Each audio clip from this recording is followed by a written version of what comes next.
This $150 keyboard is next level. The Akko MOD008 Barebones Kit might be the most customizable keyboard you can buy for its price. Truly living up to its name, you can mod this in virtually any way you want. You can make it Thock, clack, and everywhere in between. For transparency, Akko did send this keyboard out for review, but that will not affect my review in any way, and they did not see any part of this video before it went live.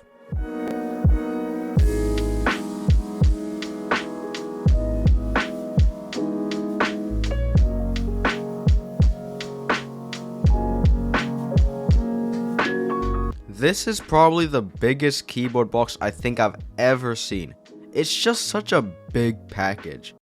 Wait, I know it says MOD007 V2, but this is the 008. I think they just put the wrong sleeve on. Opening this slow lift case, and we see a lot here. The manual, a bag containing pour-on gaskets and some extra hardware, as well as the knob. The red, sky blue, and midnight blue colorways all come with gold and silver knobs as well, but the pearl white and space gray, which I have, only come with the default color as far as I know.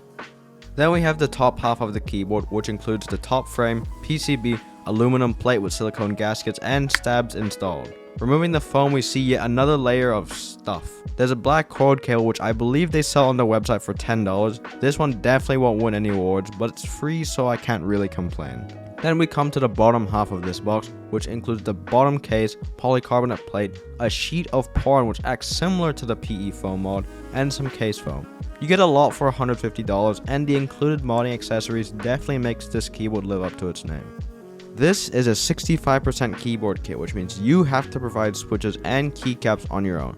The layout has 3 keys on the far right with a knob in the top right hand corner, a 1.75U right shift, and 3 single unit keys on the right hand side of the spacebar, whereas other 65% keyboards have 2 1.5 unit keys and a blocker. This board is fully hot swap, but the layout is also fully fixed, so what you see is what you get.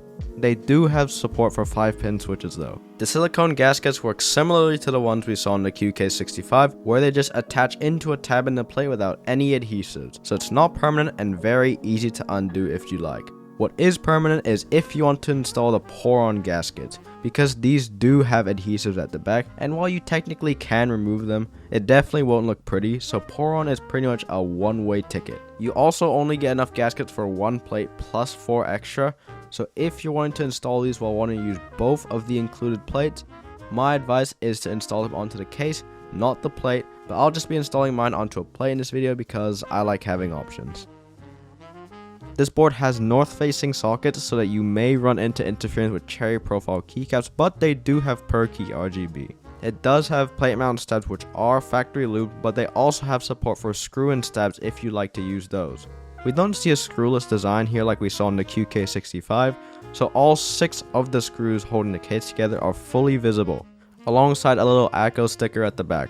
The knob itself is fully metal, unlike we saw in the Fecker IK75, thick walls, but it's a pretty small knob overall. I've definitely seen bigger. Stop. So Akko was nice enough to send out some switches and keycaps for me to use in this build. So we'll be using the CS silvers that I've lubed with Thock's 205 grade 0 on the springs using the speed lube method, and the ASA black and silver keycaps to top it off. If you're like me and really enjoy the process of unboxing things, you're in luck. Weirdly enough though, the CS silvers come with a different style of packaging which is made of cardboard instead of the 2-part slow lift box. I prefer the old packaging since I use it to hold my switches when I lube them. The first thing I did in this build is test out the stabs. Akko stabs are usually some of the best stock stabs that I've tested, but these ones still had some rattle. So I went to remove them and found that the spacebar was held in place by the plate foam. It's a little annoying, but no worries, I'll just unscrew the PCB and plate, right? Well, I don't really know how it happened, but one of the screws was rounded and would not come off even after I tried the rubber band trick. But while crying and begging for the screw to come out, the spacebar plate foam came out on its own, so I managed to take the spacebar stab out and I re-lubed just the wires here with some Thock's 205 grade 0. I didn't even wipe off the existing grease because it looked pretty similar in viscosity to what I used. The next day, my dad came in clutch and got rid of the rounded screw so we can proceed with the rest of the build. I chose not to reinstall the screws into the standoffs because number 1, the switches hold everything together, and number 2, I really don't want to deal with rounded screws, so those are off. I added a sheet of pour-on in since I want to see how it sounds with all the foams, then I placed the plate foam and plate on top. Since I already had 4 switches installed into the plate from testing the stabs, it was super easy to align everything together. And once that's done, I installed all the switches. After that, I screwed in the USB-C port using the same screws that held the PCB and plate together. And after adding the case foam, I plugged the USB-C cable and PCB together. And after a quick test to see that everything worked, I added the top frame and flipped the case around. Screwing in these super long screws would have taken forever, so I just used my wow stick with the hexed head. I put the longer screws into the top 3 holes and the shorter screws into the ones at the bottom. Flipping the case around and adding the keycaps one at a time. Oh, never mind then. Now that all the keycaps are on, all that's left to do now is install the knob and the build is done. Here's a quick sound test and there'll be a full one at the end of the video.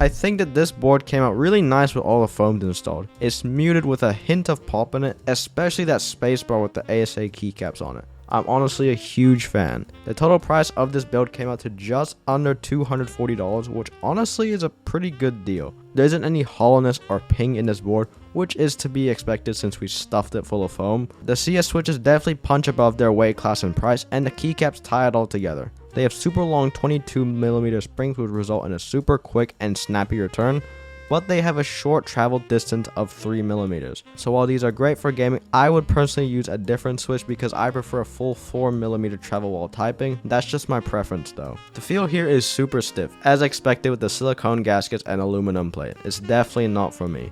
So I'll be trying out a different configuration, with the banana splits in a polycarbonate plate and pour-on gaskets with all foams installed. Keeping the same keycaps though since I really like the sound that those provide. Here's a sound test of the second configuration.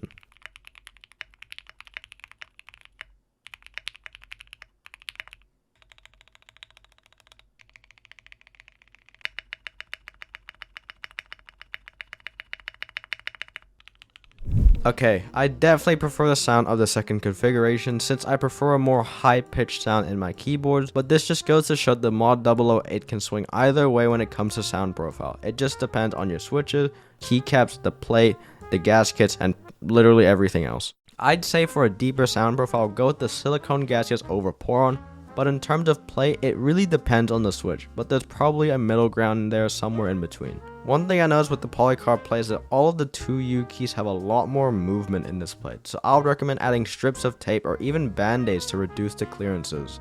The feel of the board does change with the polycarb and the pour-on gaskets, but doesn't change as much as I had hoped. It's soft but not flexy, which is a common theme with these entry-level gasket mounts. If you want more flex, try removing the plate foam, but that may negatively affect the acoustics of this board. I personally haven't tried it though, so I can't say for sure. I really don't have a lot of negative things to say about this keyboard kit. It's really well thought out. The build quality is super sturdy with the aluminum case. The machining is near flawless from what I can see. There are some marks on the inside, a single dot on the top frame which you can see in certain lighting. The stabs kinda suck. I wish they include the screw-in ones here instead of these OEM plate mounts. North-facing sockets is probably the biggest criticism I have about this board. Having a build guide for beginners would have been nice to include, but that's about all of the negative things I have to say about this kit. It's only $150 and comes with enough modding accessories for the average enthusiast to spend countless hours tinkering around with different configs. Is it better than a QK65? No, definitely not. But it's also $50 to $60 cheaper and it comes with more accessories that you normally have to pay extra for on the QK65, like the extra plate. And it's also in stock. So if you're brand new to this hobby and want to see what you like and test different things out, I would definitely recommend this board over the QK65.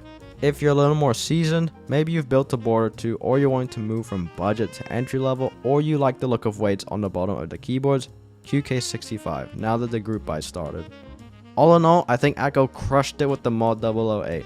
Once they get south-facing PCBs out sometime later this month with the MOD007S, I think they might solidify themselves as the go-to place from the keyboard stuff on. That's just my thoughts though. I truly believe that Akko's pushing the boundaries for budget and entry-level keyboards, and that's why I choose to work with them. The people over at Akko are nowhere near done taking over the keyboard market. I feel like they're just getting started. If you enjoyed this video, be sure to leave a like and subscribe to the channel. Thanks for watching, and I'll see you in the next video.